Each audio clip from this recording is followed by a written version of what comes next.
ढेंकानाल जिले में जनवरी 8 रु धान किणा आरंभ हो। जिला प्रभारी मंत्री भाव में यार समीक्षा कर उपमुख्यमंत्री प्रभाती परिड़ा। सरकार नियम मुताबक बिना कटनी छटनी सहित गोटे दिन में किभली धान उठिब से आलोचना होउछि। जेउ चाषी माने मंडी में धान देवे से 24 रु 48 घंटा भितर प्राप्य पाइबे। मंडी में सीसीटीवी व्यवस्था सहित पानीय जलर सुविधा रहिबो। सेहिपरि जिले में पर्यटन क्षेत्रगुड़िकर मध्य विकास संपर्क में बैठक में आलोचना होइछि।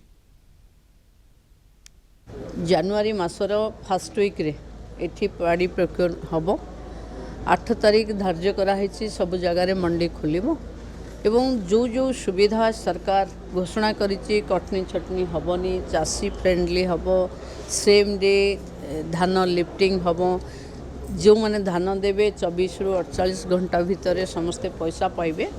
आउ जो सुविधा मंडी रे जमती सीसीटीवी लागिबो पीवा पानी रहिबो स्टोरेज पाई के पॉलिथिन रहिबो। 3100 टंका वर्धित होईछि। तेणु किभली भाव में ये योजना चलछि जिला प्रशासन को समस्त कलेक्टर थिले समस्त सरकारी कर्मचारी थिले समस्त विभागीय कर्मचारी थिले किभली भाव में सुरखुरी रहबो और भल रहबो सेति अनुध्यान करागला रिव्यू करागला।